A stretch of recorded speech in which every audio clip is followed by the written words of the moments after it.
There are decisions that mark the destiny of entire generations. In the sun-scorched lands of rural Texas, where the heat beats down mercilessly and the earth holds secrets as old as the stones that cover it, there once stood a ranch called High Ridge, a place where one man's pride became the death sentence for two innocent souls who only wanted to love each other. This is not a story of revenge or human justice. It is a testament to how prejudice can poison even the most noble heart, how true love can face impossible walls, and how the land itself can weep when innocent blood is spilled upon it. What you are about to hear happened barely a decade ago in a forgotten corner of America, but it could be happening right now anywhere where a family name matters more than a heart, where tradition crushes happiness, where pride blinds paternal love. Emma and Daniel were just two young people who grew up together, who loved each other without malice, who dreamed of a future that was stolen from them in the most brutal way. Their story ended in tragedy, but it also planted seeds of change that bloomed in ways no one could imagine. Prepare yourself for a story that will break your soul but will also show you that even from the deepest pain, hope can be born. If you have ever had to choose between love and your family's expectations, if you know the weight of prejudice, if you have seen how pride destroys what we love most, this story will speak directly to your heart. Stay with us until the end, because the lessons that High Ridge left us are lessons we all need to learn before it is too late. High Ridge stretched beneath the Texas sky like a sea of cotton fields and orderly cattle pastures. 3,000 acres that the Harper family had worked for 4 generations, building an agricultural empire that employed 50 families from the region. Mr. William Harper was the boss, a 60-year-old man whose last name carried as much weight in the county as any politician or businessman from the state capital. His daughter Emma had grown up among those fields, running barefoot through the pastures when she was a child, learning to ride horses before she learned to read. She was a 19-year-old young woman with honey-colored eyes that reflected her father's stubbornness and her late mother's free spirit. She had studied 3 years in Dallas, but her heart had always been at High Ridge, specifically in the dark eyes of Daniel Morgan. Daniel was the son of Ruth Morgan, the ranch administrator, a widowed woman who had raised her son alone with dignity and hard work. At 20 years old, Daniel was already considered the best worker at High Ridge. Strong, intelligent, capable of repairing any machinery and understanding the land like few others. But to Mr. Harper, he remained simply the son of an employee, someone who could never aspire to more than what his mother had achieved.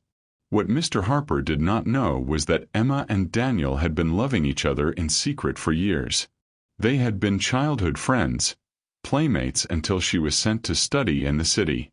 During her summer vacations, the encounters became more intense, the glances lasted longer, the conversations extended until dawn. At 16, Emma knew she loved Daniel with a certainty that no book or professor in Dallas could teach her. They would meet at the old abandoned mill on the north side of the property, a forgotten place where ivy covered the stone walls and time seemed to have stopped decades ago. There they shared impossible dreams, stolen kisses, promises that both knew would face opposition from the entire world.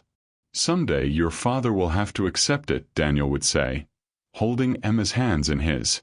"When he sees that we are serious, that this is not a whim." "You don't know my father," Emma would interrupt with sadness. "To him, the Harper name is sacred. He would rather see me dead than married to someone he considers inferior." They were prophetic words that neither of them understood at that moment. Words that would resonate with terrible truth in the near future. The summer of 2014, Emma returned to High Ridge after finishing her studies. She was 19 years old, had a degree in business administration that her father had insisted she obtain, and had made a decision. She would tell Mr. Harper that she loved Daniel and that they planned to marry with or without his blessing. The confrontation occurred on a July afternoon, when the heat made the air vibrate and everything seemed to move in slow motion. Mr. Harper was in his office reviewing accounts when Emma entered with determination shining in her eyes. "Father, I need to talk to you. It is important." Mr. Harper looked up from his papers, noticing something different in his daughter. A firmness that had not been there before. "Speak. I love Daniel Morgan. We have loved each other for years. And we are going to get married." The silence that followed was so heavy that Emma felt it was hard to breathe. Mr. Harper stood up slowly, his face transforming from surprise to disbelief and then to a cold fury that was more terrifying than any scream. "Say that again," he said in a dangerously low voice. "I love Daniel. And I am going to marry him." What followed was an explosion of anger that Emma had never witnessed. Mr. Harper shouted about family honor, about tainted blood, about shame and betrayal. He told her that before seeing a Harper married to a Morgan, he would rather have no daughter. "You have two options," he finally declared, his voice recovering that icy calm that was his most effective weapon. "You forget this madness. You marry Jason Williams as I have planned, and you continue being my heir. Or you pursue this destructive fantasy and cease being my daughter. There is no middle ground." "Then I am no longer your daughter," Emma responded, tears running down her face but her voice firm. "Because I am not going to give up Daniel. Not for you, not for anyone." That night, Emma packed her bags and moved to a small room she rented in the nearby town. Mr. Harper, true to his word, formally disinherited her and forbade her from setting foot on High Ridge. He also fired Ruth Morgan after 20 years of loyal service, blaming her for not having controlled her son. It was the beginning of a war that could only end in tragedy. The following months were the happiest and most difficult of Emma's life. Happy because she was finally with Daniel without hiding, planning their wedding, building a life together. Difficult because the reality of living without her father's support was harder than she had imagined. Daniel worked at neighboring ranches, but no boss paid him what he was worth for fear of offending Mr. Harper. Emma found work as an accountant at a small agricultural cooperative, but the salary barely covered the basics. They lived in a tiny apartment where the walls were so thin they could hear the neighbors' conversations. But they had each other, and at night, curled up in their narrow bed, they swore to each other that love was enough. Someday, Daniel would whisper, caressing Emma's hair, "We will have our own land. It won't be as big as High Ridge, but it will be ours. And we will raise our children to know that a person's worth is not in their last name but in their character." Emma would smile, kissing him tenderly. "We are already rich, love. We have something my father never had. The freedom to love without barriers. But happiness has enemies, and wounded pride is the most dangerous of all." Mr. Harper could not tolerate what he considered a public humiliation. His daughter, a Harper, living in poverty with the son of an employee.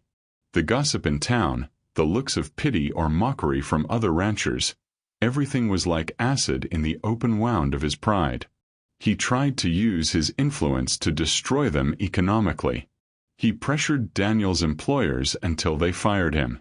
He spoke with the owner of the cooperative where Emma worked, suggesting it would be inconvenient to keep her employed. But the couple resisted, finding work where they could, supporting each other when things got difficult. Then Mr. Harper changed tactics. If he could not separate them with economic pressure, he would separate them with temptation. He offered Emma an ultimatum through Father Michael, the elderly town priest. If she left Daniel, she would be reinstated as heir with a generous monthly allowance.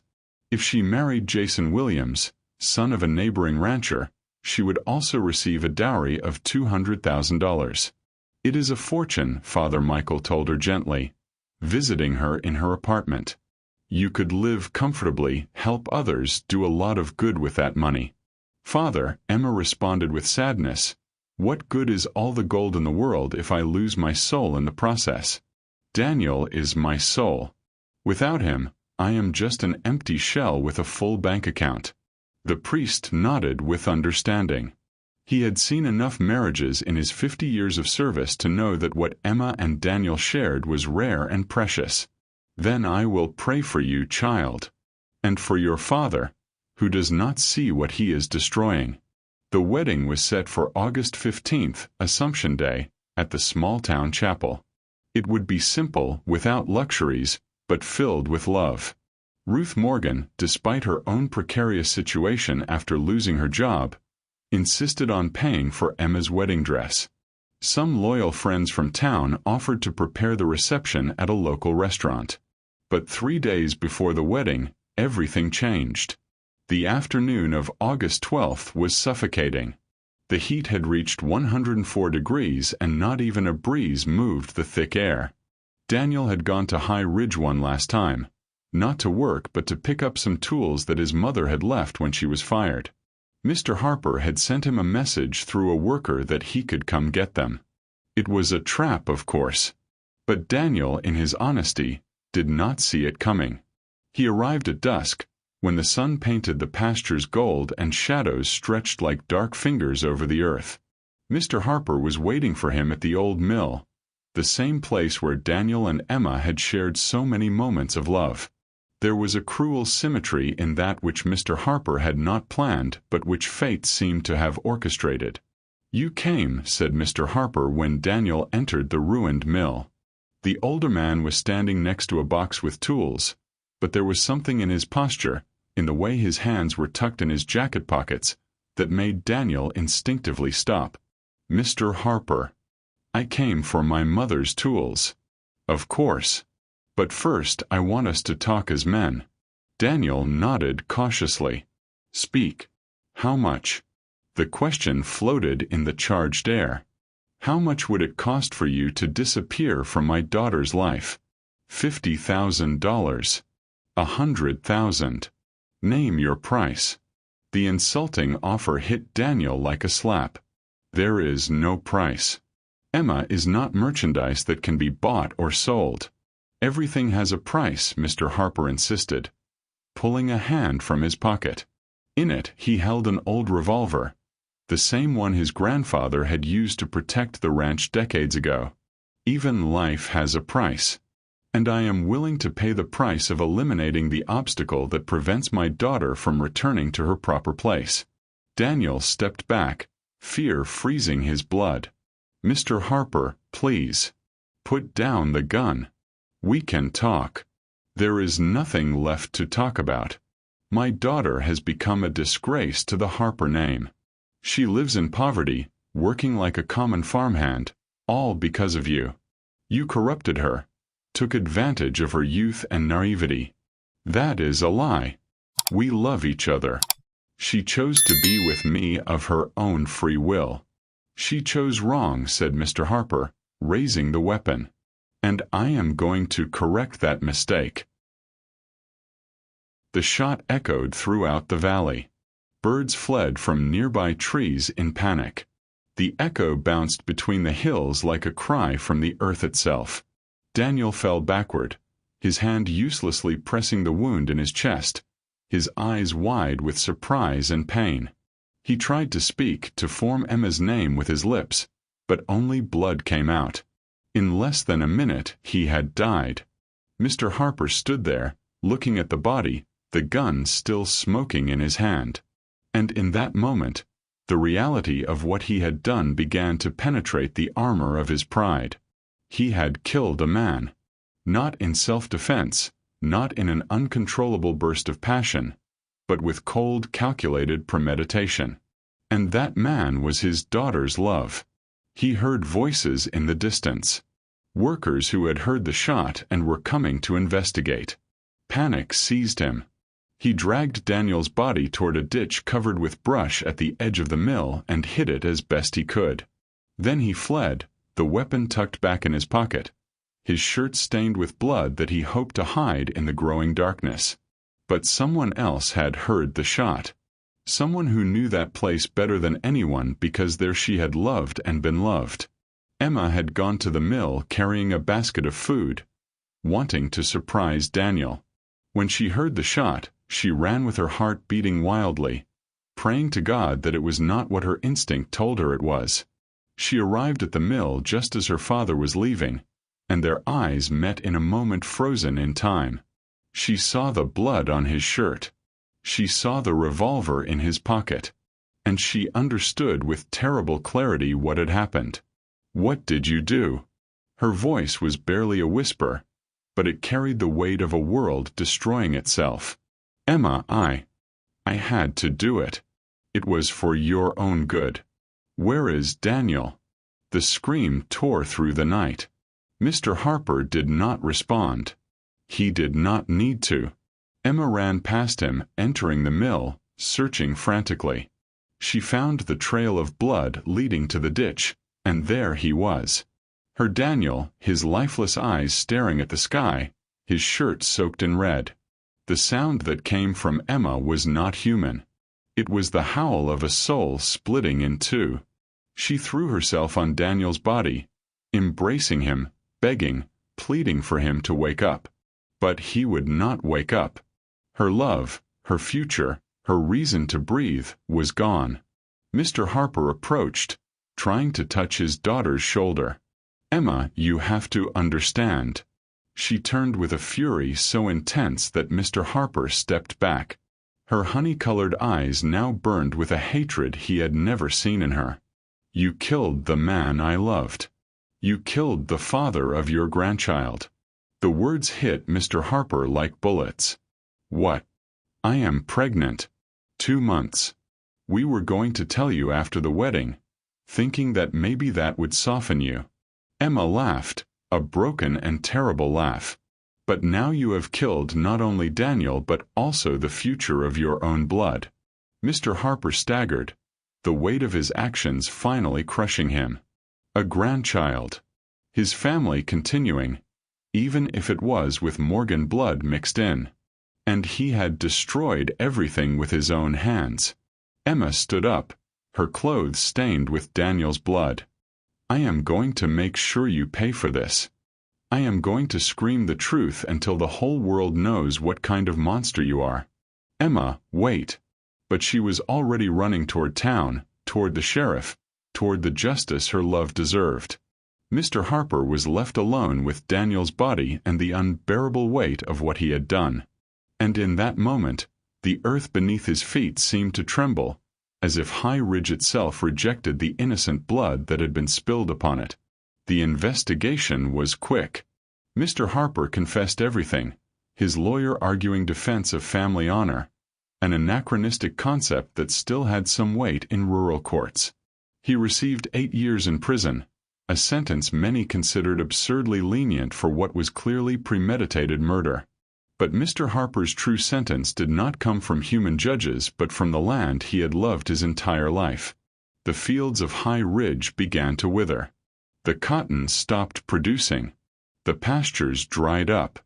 It was as if the land itself mourned and refused to bear fruit for one who had spilled innocent blood upon it. Emma lost the baby 2 weeks after Daniel's death. The shock and pain were too much for her young body. When she woke up in the hospital after the miscarriage, she felt she had nothing left to live for. She had lost her love, her unborn child, and with them all hope of future happiness. But Ruth Morgan, who had lost her only son, did not allow Emma to sink into despair. "My Daniel loved you," she told her while holding her hand in the hospital bed. "And if there is anything of him alive in this world, it is you. You cannot let yourself die. You have to live not only for yourself but for him. Honor his memory by living the life he would have wanted for you." It was Ruth who suggested transforming High Ridge. Mr. Harper, from prison, had tried to sell the property, but no one wanted to buy cursed land that produced nothing. Emma, as legal heir now that her father was imprisoned, took control. With Ruth's help and Father Michael's, she converted High Ridge into the Daniel Morgan Reconciliation Center. It would be a place where families divided by prejudice could find healing, where young lovers from different social classes could receive support, where Daniel's legacy would live on in the form of hope. And then the miracle occurred. In the exact place where Daniel had fallen, where his blood had soaked the earth, a plant sprouted that no one could identify. It grew wildly, with intense red flowers that seemed made of velvet. And its scent, It was impossible to describe.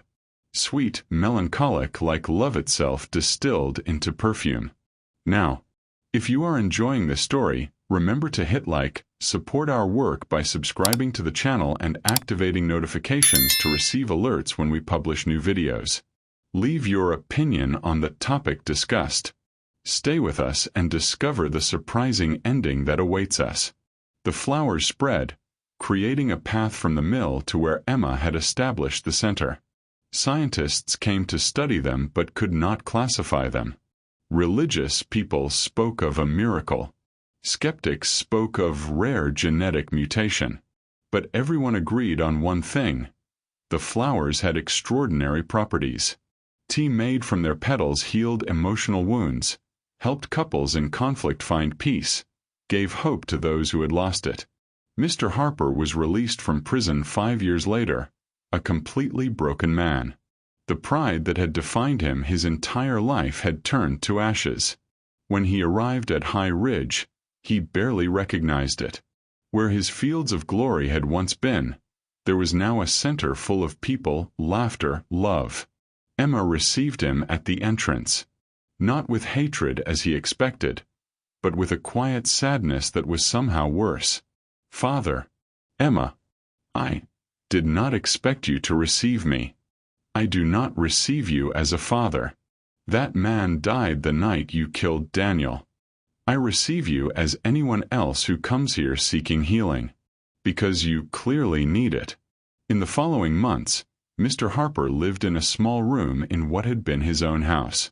He worked in the center's gardens, caring for the red flowers that grew from the place where he had murdered the man his daughter loved. It was his daily penance, his constant reminder of what his pride had cost.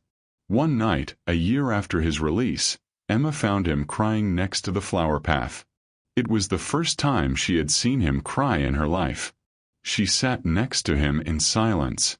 "Every day," said Mr. Harper with a broken voice, "I see what could have been. I see you helping these families, saving these couples from making the same mistake I made. And I think of Daniel, of the grandchild I will never know, of all the years we lost because of my stupid pride." "I cannot forgive you," Emma said softly. "Maybe someday, but not now.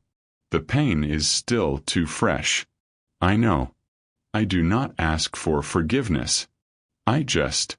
I want you to know that if I could change everything, give my life for his, I would do it without hesitation. But you cannot. And we have to live with that." Mr. Harper died 2 years later, from a heart that carried too much weight of guilt. His last words were an apology to Daniel, whispered to the red flowers that had grown from his blood. He was buried far from High Ridge, without ceremony, as he had requested. He did not deserve to rest in the land he had stained with crime. Emma continued the center's work for the following decades. She never married again, never had other children. Daniel had been her only true love, and although the pain eventually softened into a melancholic nostalgia, it never completely disappeared. But she found purpose in helping others. Thousands of families passed through High Ridge over the years, learning from Mr. Harper's mistake, saving their own loves from the poison of prejudice. And the red flowers, which botanists eventually called Daniel's rose in honor of the young man who had died for love, spread throughout America, planted by those who visited the center and wanted to take a piece of hope to their own lands. On quiet nights, when the full moon shone over High Ridge, some swore they saw 2 figures walking among the flowers, a young man and a young woman, holding hands, finally together in eternity in a way they were denied in life. Emma never confirmed or denied these visions. She simply smiled with sweet sadness and said, "If Daniel is there waiting for me, then death will not be the end but just another beginning." And when Emma finally died at 72 years old, surrounded by the hundreds of couples whose lives she had saved, her last words were, "I am coming, love. Sorry for making you wait so long." They buried her next to the red flower path, and in the following days, the flowers bloomed with an intensity never seen before, as if celebrating a reunion that had taken half a century but that finally had arrived. This story leaves us a truth we all need to engrave in our hearts. Pride has a price, and that price is always higher than we are willing to pay. Mr. Harper believed his last name, his status, his family honor were worth more than his daughter's happiness. He paid with the life of an innocent man, with the death of his unborn grandchild, with decades of guilt that consumed him until his last breath. But from that tragedy something beautiful was also born. High Ridge was transformed from a place of pride and death into a sanctuary of love and reconciliation. The flowers that grew from Daniel's blood became a symbol of hope for thousands. And the story itself became a warning and lesson for future generations. If you ever find yourself judging someone's love because it does not meet your expectations of class, religion, or status, remember Daniel and Emma. If your pride tempts you to destroy the happiness of those you love because it does not fit your vision of what is appropriate, remember the price Mr. Harper paid. True love is rare and precious. When you find it in yourself or in those you love, protect it, nurture it, celebrate it. Because at the end of our days, what truly matters is not how much money we had or how respected our last name was, but whom we loved and how we treated those who loved us. The red flowers of High Ridge continue to bloom today, reminding us that even from the deepest pain beauty can be born, that redemption is always possible even if it comes late, and that true love transcends even death itself.